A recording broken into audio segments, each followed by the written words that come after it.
Hello, good morning and good afternoon and good evening once again sa mga nakikinig sa atin ngayon, sa lahat ng manonood ng rewatch ng episode na ito. Magandang gabi po sa bawat isa sa atin and welcome to Daily Hours, mga kapatid, where we read, reflect, and respond to the Word of God daily. So I hope everyone is okay, no? So bakit nga ba natin ulit ginagawa ang pag-aaral na ito? So it's for us to be nourished by the Word of God kasi tayo bilang mga tao ay nabubuhay hindi lamang sa physical na tinapay, kundi sa spiritual na tinapay, no? Nagagaling sa salita ng ating Ama na nasa langit. That's why we need to consume our spiritual food daily at sa pamagitan niya ng pagbabasa ng kanyang salita dito sa Biblia. And ayan, once again, welcome mga kapatid. No? So, for tonight, we are going to study Job chapter 29 and chapter 30. So, ayan, kamustahin ko muna yung kasama ko dito ngayon sa taas. Hello po, Atlea. Good evening. Kamusta po kayo? Yan, hello Brother Josh and hello awesome believers. Ayan, good evening. And sa mga nasa rewatch, good morning and good afternoon. Ayan. So, it's been a good day today kasi wala akong pasok. But, yeah, tomorrow ay may pasok ako. Kaya, yan medyo late kasi oras dito. It's going midnight. So, yan, medyo puyatan ito. Yan. So, but then I'm happy because I'm here again, no? So, thank you for having me tonight. Ayan. So, let's go, everybody. Okay, thank you, Atlea. No? And oo nga pala, dyan sa Australia ay I think 3 hours ahead. No? So, midnight na nga. Pero still, thank you for coming to this ministry, no, para makapag-share tayo ng salita ng ating Panginoon. So, ayan, kamustahin rin naman yung mga awesome natin na nasa comment section. So, of course, si Brother Jeremiah, hello po. Good evening po sa inyo. A blessed and peaceful Friday night to all po. Ayan. And sa Ate Ashley, awesome evening po sa lahat. Si Ate Mayan, good evening, awesome believers, sabi niya. And si Sister ko, thank God it's Friday. Ayun, no?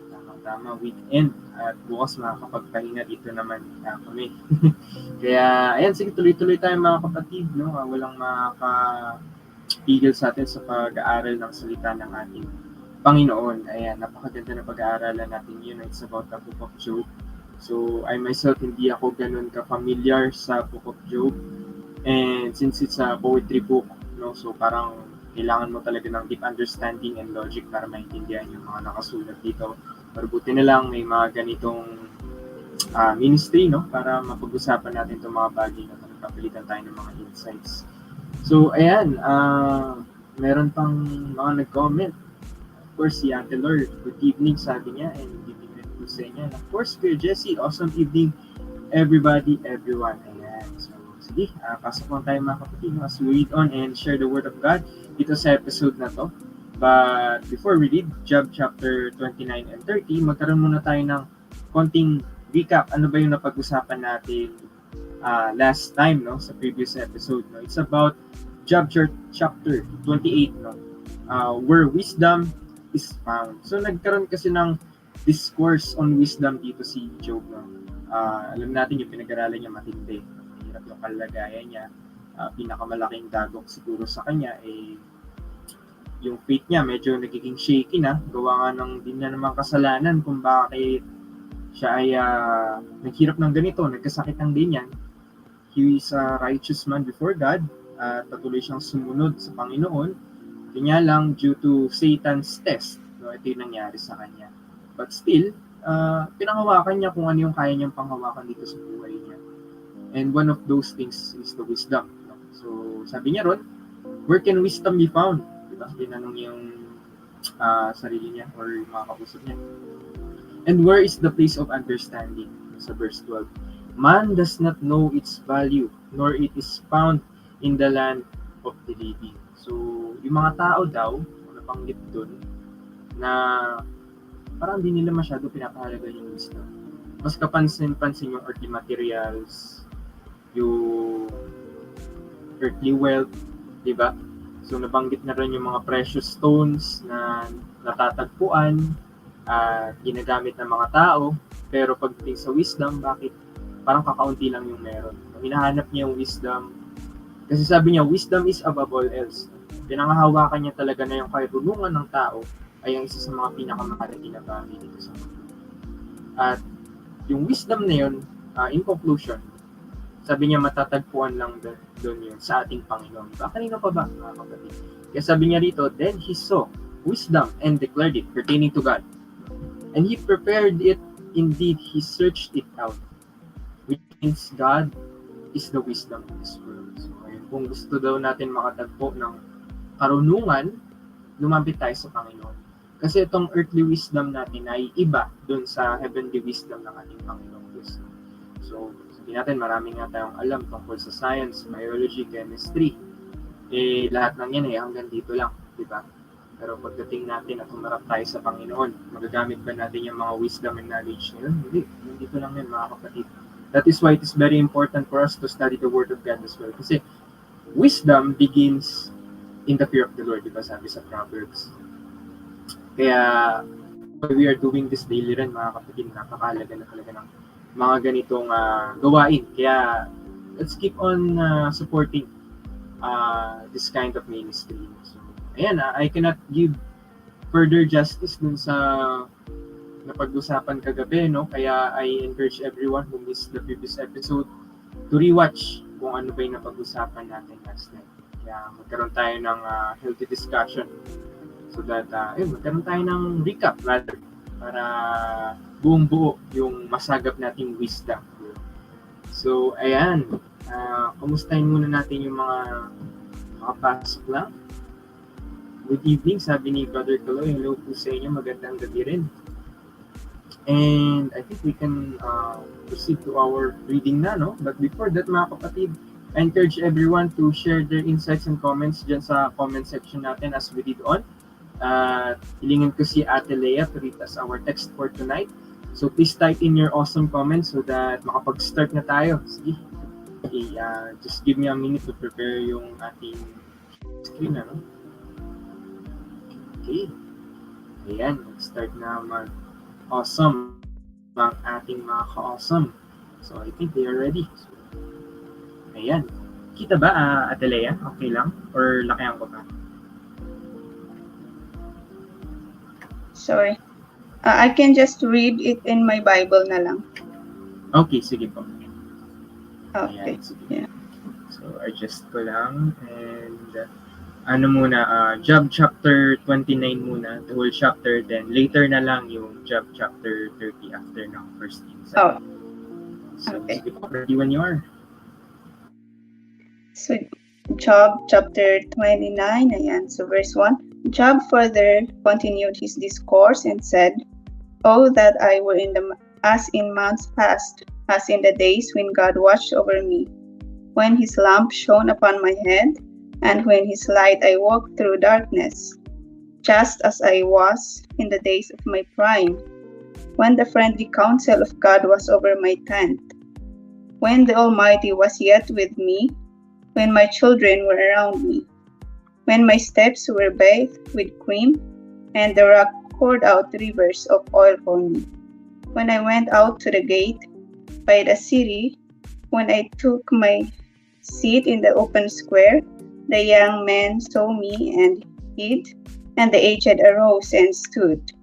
The princes refrained from talking and put their hand on their mouth. The voice of the nobles was hushed, and their tongue is stuck to the roof of their mouth. When the ear heard, then it blessed me. And when the eye saw, then it approved me. Because I delivered the poor who cried out, the fatherless, and the one who had no helper.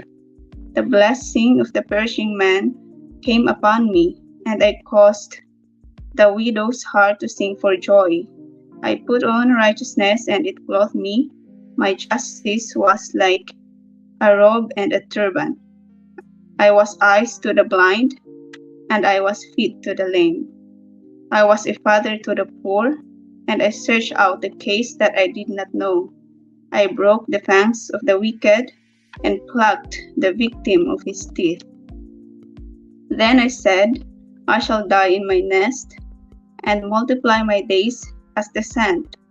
My root is spread out to the waters, and the dew lies all night on my branch. My glory is fresh within me, and my bow is renewed in my hand. Men listened to me and waited, and kept silence for my counsel. After my words, they did not speak again, and my speech settled on them as dew. They waited for me as for the rain, and they opened their mouth wide as for the spring rain. If I mocked at them, they did not believe it, and the light of my countenance they did not cast down. A last verse, I chose the way for them and sat as chief. So I dwelt as a king in the army, as one who comforts mourners. Okay, thank you, Ate Lea, for reading us our text for tonight, no, Job chapter 29. At kumbaga nilalarawan dito, sabi nga sa title head natin, Job's Summary Defense. So parang inaalala niya yung kanyang the days of his prime, no? Sabi rito, ibig sabihin, no, time na okay pa yung lahat. Kung saan, banggit niya naman yung mga ginawa niya, no? He was a father to the poor, di ba? He broke the fangs of the wicked. Tapos, he was a guidance to someone, parang ganyan. So, in a way, hindi naman nagsisinungaling si Job. Hindi niya naman binubuhat yung sarili niyang bangko or nagyayabang siya. Pero, ipinapakita niya lang dito yung integrity niya in a way na ito talaga yung buhay niya. No? That's why inaalala niya sa ganitong oras at pagkakataon. Siguro it's a part of his mourning. No? But anyway, I encourage everyone, again, no, to share their insights and thoughts about these verses. But for now, tanongin ko muna si Ate Lea, ano ba yung share mo rito? Go ahead po. Okay, so for my first insights that will cover 29 verse 1 to 17. Ayan. So, yun nga, in this chapter, God reminisced about his past, no? In verses 1 to 6, he reminisced about his flourishing life in when he had comfort in his family and in God. Ayan. So, in verse 2, he started with a wish, no? Sabi niya doon, oh, that I were in the man's past. Like he's saying na, I hope I can go back to the days when everything's okay, no? So yeah, like in the days of his youth, nabanggit niya doon sa verse 4 na, just as I was in the days of my prime. So this is when he had comfort in God, no? So the main thing he rejoiced from his past is the comfort he had in God. He acknowledged that that during the course of his prosperity, it was God who gave it all. No, it was God who was his light in the dark. That's in verse 3, and it was God who was his source of advice in verse 4, and in verse 5 he had his family. Yan, so nabanggit niya doon, when my children were around me. Yan, and in verse 6, his farm flourished, no, because may nabanggit doon na cream and oil. So where the cream usually comes from, no? By these times, back then, yung source usually ng cream ay dairy products, no? Farm. And yung sa oil naman, if I'm not mistaken, yung source ng oil noon ay olives. So, yun, it's like a farm pa rin. So, his farms are flourishing, no? So, one of the proof of his prosperity is the abundance of cream and oil. Ayan. So, however, the sad thing here is that as much as his prosperity came from God, na-feel niya parang akala niya na his current state of tragedy came from God as well, no? So it's like he's saying that he blesses me, but then he doesn't like me anymore, so he took away all the blessings that he gave. Yun yung feeling niya, no? So yan, so insight ko sa mga first verses na ito, if at times that we are in challenging situations, it's okay to reminisce about the times that we're up, about the times that we're living in comfort. Not to be sad, no, not to be sad and down, but to remind ourselves of God, that God as our provider, no, that He blesses those who stand firm and those who keep the faith, no. We also have to rejoice with our comfort in God, like Job, no. We are comfortable not because we did it, not mainly because of our own merit, no, but the merit belongs to God. We can say that we have good things na meron yung pamilya natin at mga taong nagsusuporta sa atin, na we have good sources of our incomes, and that we enjoy the comfort of living a prosperous life. No, we can have joy for all of that, but we just don't forget na God, after all this, we just don't forget that God is the reason after all these things, no, that He is the giver of every good thing that we have. Ayan. So in verse 7 naman, 7 to 17, parang nabanggit ni Job dito yung honor and power that he had in his country, no? The jurist, no? Sa yan, if I'm not mistaken, no, he is a jurist by how he stated this, this statement in these verses. Ayan. So the people honor him, no? They stand in depth respect to him, no? As in verse 8, sabi doon, the young men saw me, the young men saw me and hid, and the aged arose and stood. Ayan. So even the nobles paid respect to him, no? In verse 9 and 10.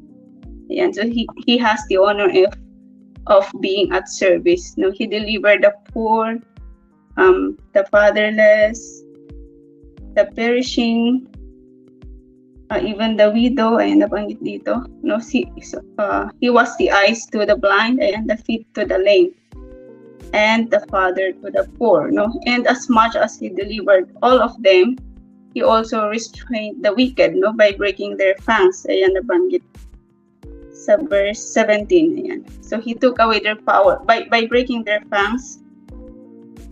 He took away their power to do things that are unjust.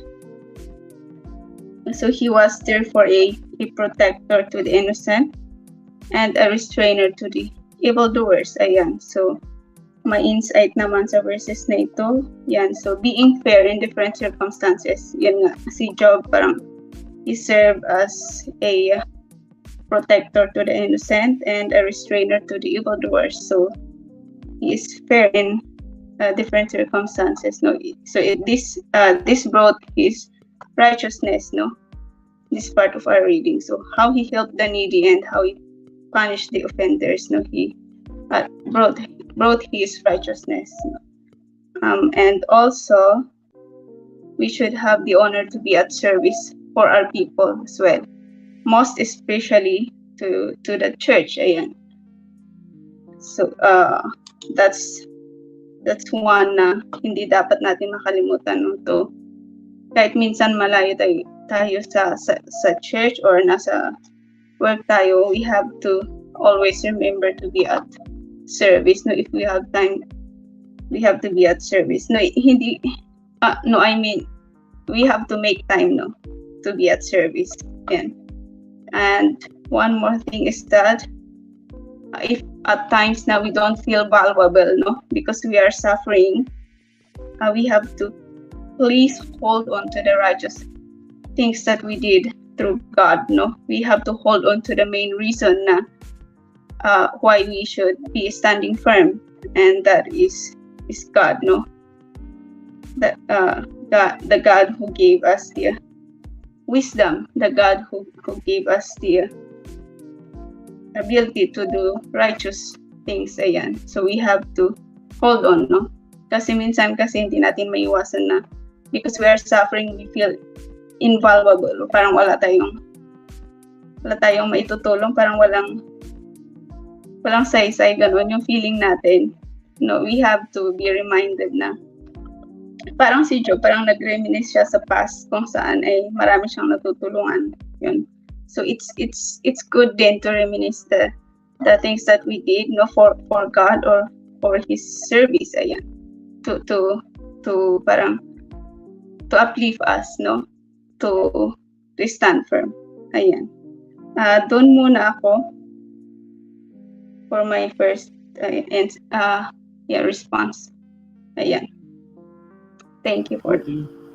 Thank you, Ate Leia, no, for sharing your insights, and indeed, for those points na nabanggit mo, it's really true, no, biblical pala yun, no, to reminiscence yung mga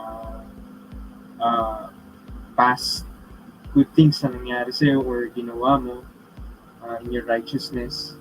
So wala naman palang masama ron, no, katulad ng nabasa natin, ginawa ni Job.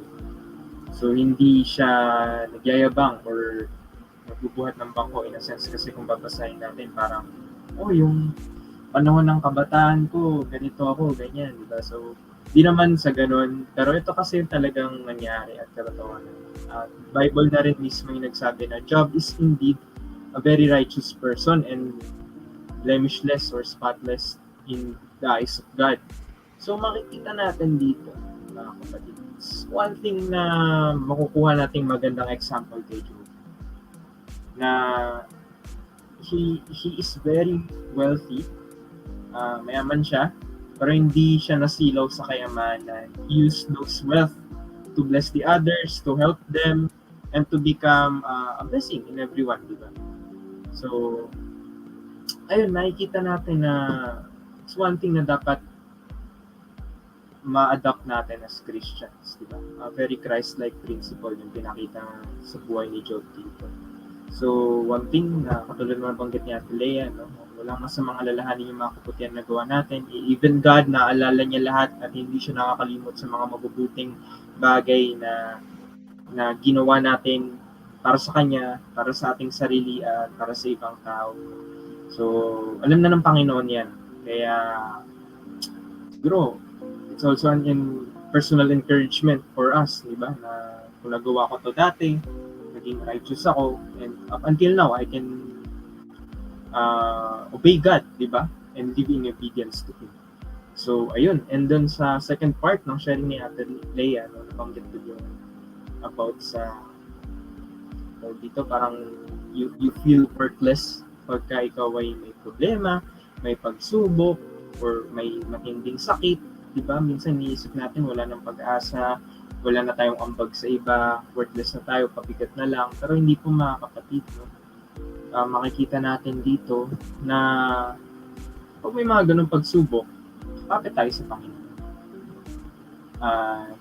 Hindi ibig sabihin na wala tayong magawa sa ngayon, may invalidate na yung magawa natin before, no? Or let's say na hindi na kasing rami or kasing laki yung mga bagay na naaambag natin yun for something or some reason. Hindi naman yun ibig sabihin or nakahulugan na kumbaga back to zero ka na, di ba? O mababaliwala na lahat ng nagawa mo in the past. But the thing is, it may be in history, di ba? It's all history sa ganda. Pero nandun pa rin yun, di ba? Nakatulong ka na, naka-apekto ka na sa iba, naka-influensya ka na sa iba. So don't feel too down or don't degrade yourself sa mga ganitong pagkakataon. So, ayun, that's a very nice thing to point out. No? Thank you for Atelia for sharing. And ayan, meron bang mga comment ang ating mga ka-awesome kung wala ka? So, once again, I invite everyone to share their thoughts and insights about these verses. Medyo malalim talaga itong pinag-uusapan natin in even the past readings. Kasi this is poetry, no? So, andyan yung wisdom, yung proverbs, proverbs as in yung mga kasabihan, no? Or mga karunungan. Tapos, ang dami nating mapupulot dito. But, ayun nga, medyo challenging siyang i-relate or intindihin. Diba? So, kahit ako nung una kong binasa to, parang, anong meaning nun? Bakit niya nasabi to? Anong connect niya dito sa part na to? Diba? So, parang, at first, it may not make much sense. Pero if we just continue to be patient, diba, na search out yung wisdom, katulad ng sabi niya sa previous chapters, 28, we will really find wisdom in these verses. So, ayun. Sige, tawagin ko ulit si Ate Lea for her second sets of insights kung meron pa. Or if wala na, we can proceed to our next reading, no, sa chapter 30. So, meron pa po kayong gusto i-share or next reading na tayo? Meron lang akong konting i-share sa verses 18 to 25. Sige po, go ahead. Ayan. So, in these verses, Job talked about the prospect and hope that he had for his house and his country. No, he hoped that his comfort will go on until he dies, that his house will still prosper, and that he will still be of service to his country. No, for he could give counsel and restrict the wicked and comfort the mourners. No, in verse 22, he said that when he speaks, men will not speak again. No, parang ibig sabihin nito na it's like his words are good and final, no? Kasi no contradictions, no? And yun, parang there's no necessary additionals, no? So when he talks, it's like that's final na. Yun na yun.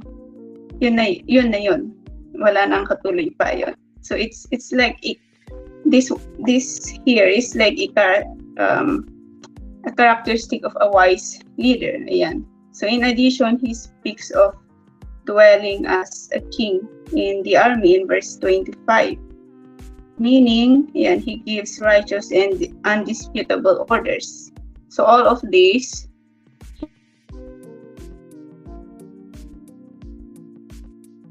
from God. No, in his speech, he acknowledged that God is the giver of all, the prosperity that he had, his comfortable life with his family, his honor and power to his country, and his great value to himself. No, so inside ko dito is that our hope stands with God. No, trials may come every now and then, but then we have to be reminded that these trials come and go. No, we can pause if we are suffering from challenging situations, but it's good then to hold on to the hope that there will come a time na we can continue to be at service for our fellow brothers. Ayan. Yun. So sa itong chapter 29 na to, parang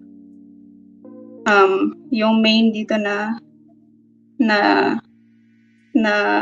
describe ni Job is that he described the height of prosperity that he had in the past, but then the second one is that he described the depth of the tragedy he is currently in. No, parang it's he described kung gaano kalalim yung misery na kung saan siya naroon. Ayun. And the third one is that he declares his integrity in the past. No, it's like to avert his friend's judgment with condemnation, kasi nga doon sa past readings natin, past chapters, parang kino-condemn siya na condemn na parang nagkasala ka kaya ka nagkakaganyan, ganun. So it's a way for him to declare his integrity in the past, no, to avert yun nga yung judgment ng kanyang mga kaibigan. Ayun, yun yung ano ko sa verse 29.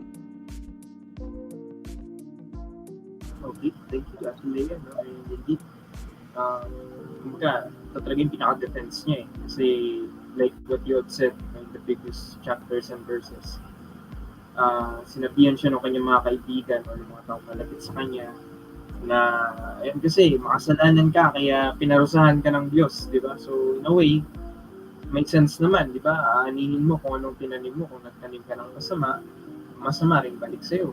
So, they deemed it as a punishment from God.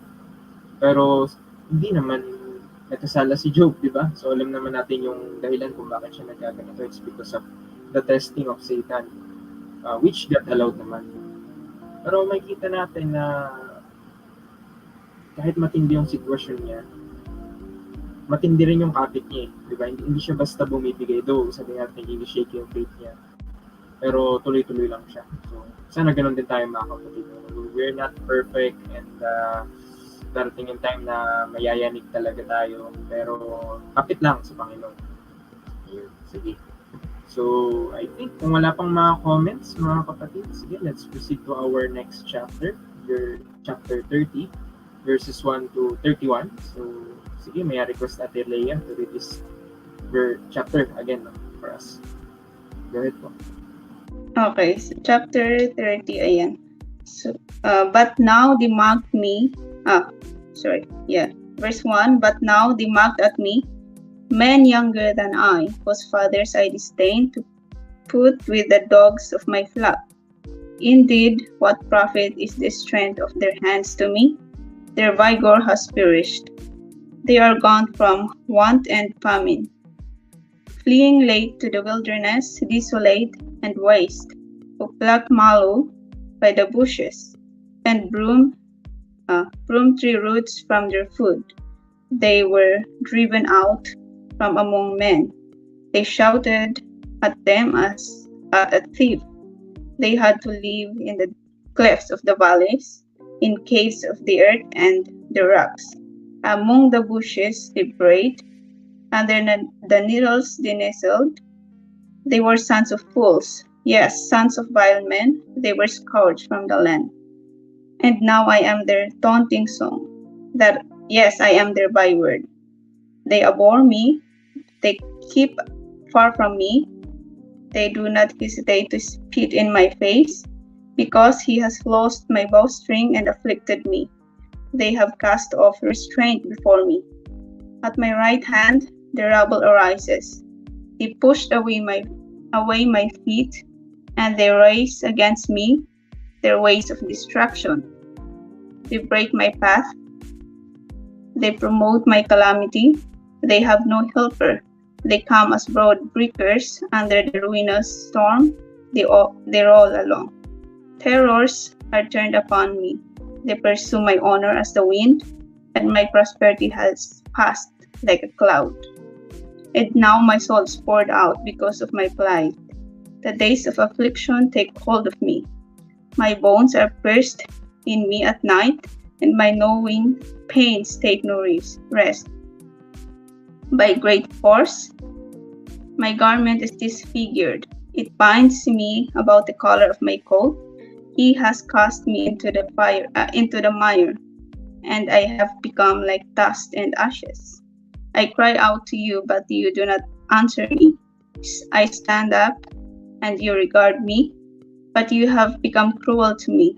With the strength of your hand you oppose me. You lift me up to the wind and cause me to ride on it. You spoil my success. For I know that you will bring me to death and to the house appointed for all living. Surely he would not stretch out his hand against a heap of ruins. If they cry out when he destroys it, have I not wept for him who was in trouble? Has not my soul grieved for the poor? But when I looked for good, evil came to me. And when I waited for light, then came darkness. My heart is in turmoil and cannot rest. Days of affliction confront me. I go about mourning, but not in the sun. I stand up in the assembly and cry out for help. I am a brother of jackals and a companion of ostriches. My skin grows black and falls from me. My bones burn with fever.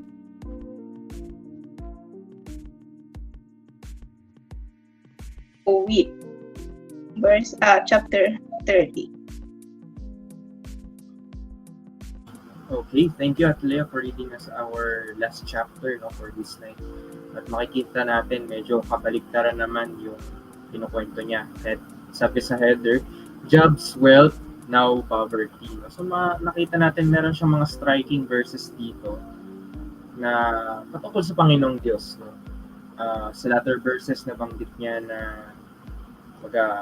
with the force of your hand, you destroy me, parang ganun yung nasabi niya, di ba, in a nutshell. Pero makikita natin dito, na nabanggit niya rin, but now they mock me, men younger than I, so yung ibang tao, yun na nga yung ginagawa sa kanya, parang nare-reflect niya sa sarili niya na, ito na ba ako ngayon? Am I a worthless man? Punong-puno na ako ng paghihirap, wala naman akong ginawang masama, pero ito yung binigay mo sa akin, di ba? So, yun lang. Matindi talaga yung pinagdaraanan ni Job, tao lang siya. And still, nayayanig talaga yung faith niya.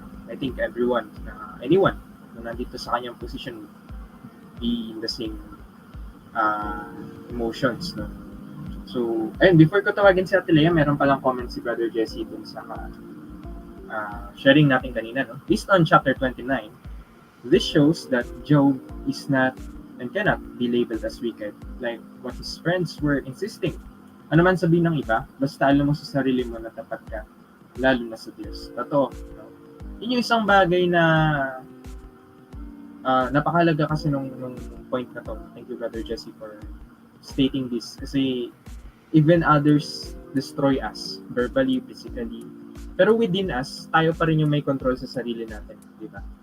At sabi nga natin kanina, yung mga past na nagawa natin, hindi yan magsisinungaling kasi past na yan eh. Kung ano yung nagawa natin. Maliban kung mabuti at masama. The rest is history. So, yun ang magpapatunay kung sino talaga tayo, mga kapatid. Hindi yung sinasabi ng ibang tao. So, let this be a reminder for us na kahit ano pang sabihin ng iba, kung alam natin sa sarili natin, ginagawa natin ang best natin para sumunod sa Panginoon, then yun tayo, di ba? So, panghawakan natin yung pananampalataya natin at hindi yung sinasabi natin. So, yun, thank you, Brother Jesse, for sharing this. No? Ayan, sige, tawagin ko ulit si Ate Lea for her comments and insights about these verses. Go po. Okay, so ito na yung melancholy after chapter 29, no? So, chapter 30 starts with but now. Ayan. So, out of all those things that he stated in chapter 29, ito na yung kaso nga lang. Parang, ito na yung kaso nga lang niya, no? So,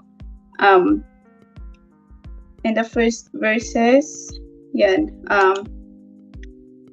parang pinakita niya dito na he lived in great honor, but now people mocked him, no? By who? By men younger than him, no?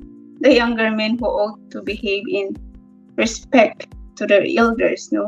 Younger men whose fathers' job would preferably refuse to entrust even a simple services in his house, no? Yung nabanggit niya dito na whose fathers I disdain to put with the dogs of my flock. So it's like a simple task, but then hindi niya, para pipiliin niyang hindi ipagkatiwala sa mga fathers ng mga young men na ito. So by his statement, these fathers are not trustworthy, no, of even the small things. Ayan.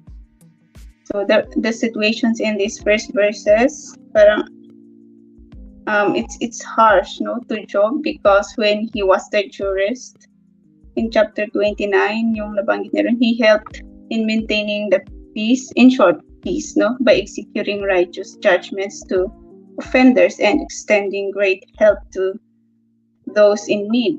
Ayan. So in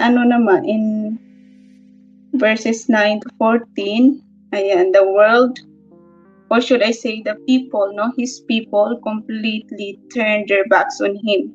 So they despised him. They wouldn't even help him. Ayan, so they completely disregard every righteous thing that he had done for them, yung nabanggit nga niya sa chapter 29.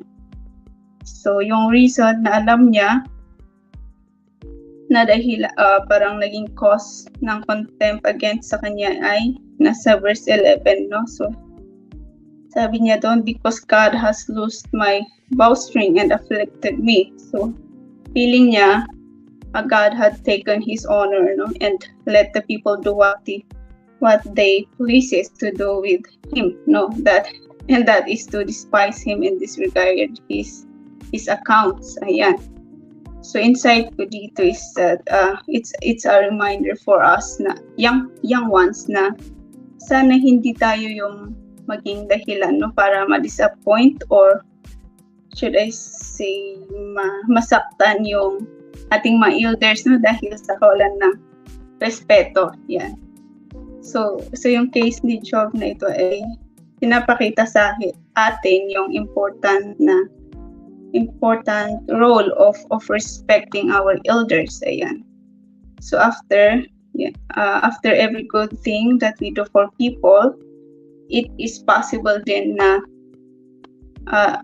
to lose them, no? So if we mainly put our hope in people, we might be disappointed. Ayan. So instead, let us put our hope in God. Ayun, nabanggit nga kanina.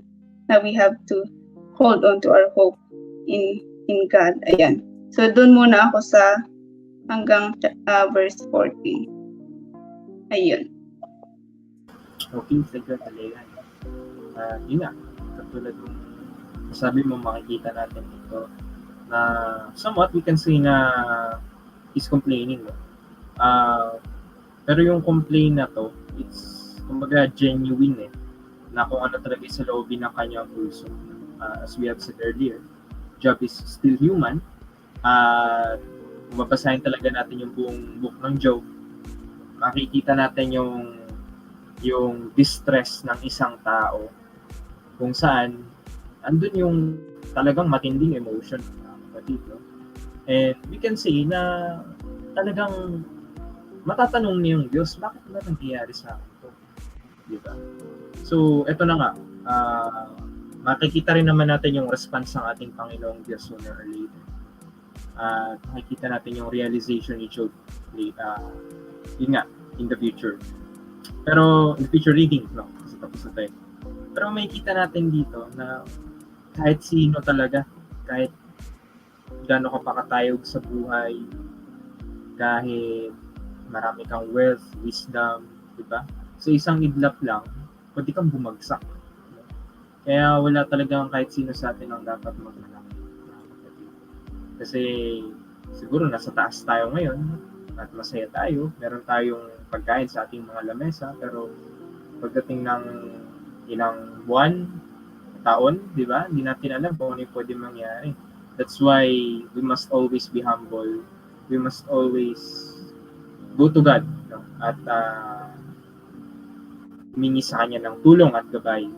Kasi once na we're on our own, there's a greater chance, no, para bumagsak tayo. Eto nga, itong righteous person na ito, di ba? He was tested and now, tingnan natin yung kanyang kalalagayan. So, mahirap, no? Kaya, mapagdudugtong talaga natin yung wisdom dito sa part na to. In a way na, kasi, paano ko ba ma-explain? Kasi we're talking about wealth. And yung wealth ni Job, tapos bigla siyang bumagsak, tapos nirelate niya sa wisdom. So, ang dami niyang realization din sa sarili niya. At nakita natin talaga yung pagkatao niya. So, ayun, sige. Meron pa ba tayong mga comments ng ating mga ka-awesome dyan? Okay, so kung wala, sige, tawagin ko ulit si Ate Leia, no, to share her further insights and then her takeaways. Sige po, go ahead, Ate Leia. Okay, so for my last insight sa last verses ng chapter 30, ayan, dito sa verses 15 to 31, parang mas bitter pa yung complaint ni Job dito, no? Kasi nabanggit niya doon na terror and affliction seize him, no? And he feels like they will never leave him, no? He cried out to God, yung nabanggit nga niya, he cried out to God, but he feels like he was not answered, that he was disregarded by God. Masakit kasi yung if you cry out, but you did not receive any answer, no? Tapos, nadagdag pa doon na sa verse 21 na nabanggit na, you have become cruel to me. Ayan, wala na nga siyang nakuhang sagot. Parang feeling pa niya naging God has become cruel to him. Ayan. So, parang mas mabigat pa itong verse na to kumpara sa verse 23 kung saan nabanggit niya na he knows that sabi niya doon, for I know that you will bring me to death. Ayan. So, but then this verse 23 gave us a hint then that Job hoped that God would end his misery by bringing him to death. Ayan, so ganun ka sakit siguro yung nararamdaman niya, no? And in verse 25, he reflects upon the comfort na he gave to other people, the help that he gave to ease other people's misery. But when he needs it, it was not given to him. Yan yung feeling niya. So instead, it was evil who came for him in verse 26. Ayun. So itong last verses na to were again a statement telling his life in terror. Ayan. So parang it's description pa rin ito ng kanyang misery, ng kanyang agony. Ayan. So quick insight ko dito, at some point in our lives, we might have like bitter complaints, no? We can let it all out. Like Job, he let it all out with honesty. But even then, he did not turn his back on God, no? He did not despise God, no? He complained, but then he did not turn his back on God. Ayan, so we can be honest with God. We can tell him all of our issues, all of our questions, our complaints. But after all of it, we have to make these complaints the reason to stay with him even more. And turning our backs on him is not an option. Yan. So we have to hold on to him. Ayun. That's my last insight. Okay, thank you, Adelia. Thank you for pointing that out. Isang statement na nabanggit mo, it's quite good na if we would let it all out, okay lang, no? With all honesty pa rin and integrity katulad ng ginawa ni Job. Wala palang masama na to cry out to God at sabihin yung mga saloobin natin. Kasi alam niya naman lahat, simulat sa pool bago pa man tayo panganak, lahat ng maiisip, malalaman, maintindihan, mararamdaman natin sa buong buhay natin. Alam niya na yan. So wala tayong matatago sa kanya. So the best thing that we can do is go to Him in comfort, no? At walang masama na umiyak sa Diyos at humingi ng saklolo. Kaya nasabi natin, alam na ng Panginoon yung kaituturan ng puso natin. It's quite good to reflect on that. No? Kasi tayong mga tao, we seek the companion and the comfort of other people. Why not also seek the comfort of God? Kasi baka sabihin ng iba or ng mga hindi naniniwala sa Panginoon, hindi mo nga siya nakikita, hindi mo nga siya nararamdaman. Paano kanya i-comfort, di ba? Pero if we read His words at nakaka-relate tayo tulad ng ganito, no, sa binabasa natin sa Book of Job, we find peace and comfort, di ba, mga kapatid? And knowing that this is the Word of God, we find comfort and peace to Him. So, ayun yun yung isa sa mga bagay na kung paano tayo makahanap ng peace and comfort sa ating Panginoon sa pamagitan ng kanyang mga salita. So, ayun, thank you, Atenea, for sharing those thoughts. And now we are going to our conclusion of our reading for tonight, for our takeaways. Sige, yun, wala nang iba, no? Go ahead, Ate Leia, share your takeaways for now. Sige po. Okay, so for these two chapters, yung main takeaway ko ay we have nabanggit din sa mga sa mga past na episodes natin na we have to hold on to our integrity in God, no? when dumating man yung misery, yung agony or troubles, we can cry it out to God. We can parang ilabas natin yung pain natin sa Kanya, no? We can ask questions, we can seek for answers, no? But we have to always remember to hold on to our integrity, no? And that is our faith in Him. Ayan. That's my first and main takeaway for these 2 chapters, no? And